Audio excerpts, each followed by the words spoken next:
अमेरिकेचे राष्ट्राध्यक्ष Barack Obama हे भारताच्या आगामी प्रजासत्ताक दिनी प्रमुख पाहुणे म्हणून उपस्थित राहणार आहेत। भारताचे पंतप्रधान नरेंद्र मोदींनी त्यांना 26 जानेवारी रोजी प्रजासत्ताक दिनाचे प्रमुख पाहुणे म्हणून उपस्थित राहण्याचं निमंत्रण पाठवलं होतं। खुद्द मोदींनीच आज ट्विट करून ही माहिती दिली।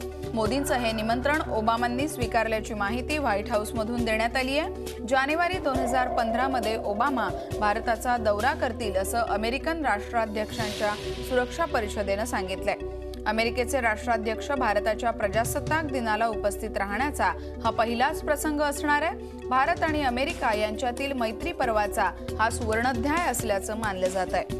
दरम्यान मोदी आपल्या ट्विटमध्ये काय म्हणाले ते पाहूयात। पहा आपल्या स्क्रीनवर मोदींनी काय म्हटलंय। आगामी प्रजासत्ताक दिन सोहळ्यात आपले मित्र येतील अशी आशा आहे। अमेरिकेचे राष्ट्राध्यक्ष बराक ओबामा यांना सोहळ्याचं निमंत्रण दिलंय।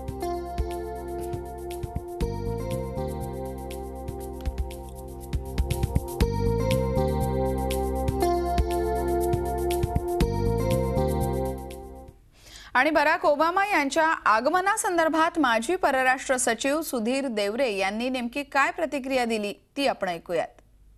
पंतप्रधानांची राष्ट्राध्यक्ष ओबामांबरोबर अमेरिकेत भेट झालेली होती। दोघांमध्ये फार चांगला संवाद निर्माण झाला आहे आणि अमेरिकेचे गेल्या भारत आणि अमेरिकेचे गेल्या काही वर्षांपासूनचे संबंध मोठ्या प्रमाणामध्ये वाढत आहेत, खूप विस्तृत होत आहेत।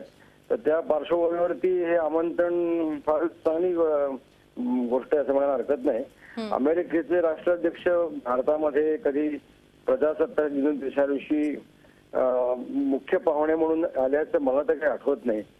कदाचित 50s मध्ये आयसेनहॉवर जेव्हा आले होते तेव्हा असेल की नाही मला त्याच्यात नीट आठवत नाही। परंतु आपल्याकडे बरेचसे आशिया देशामधलेच राष्ट्राध्यक्ष किंवा पंतप्रधान आलेले गेल्या काही वर्षात।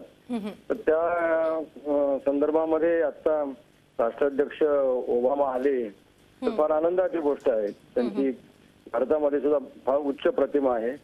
मागच्या वेळेला जेव्हा ते भारताला त्यांनी भेट दिली होती तेव्हा त्यांचं फार मोठ्या हार्दिकदृष्ट्या स्वागत झालं होतं आणि पुन्हा गेल्या 4 वर्षानंतर त्यांची परत अशी भेट झाली भारताला तर फारच भारत आणि अमेरिकेच्या दृष्टीने ही एक माइलस्टोन अशी एक गोष्ट होईल असं म्हणायला हरकत नाही।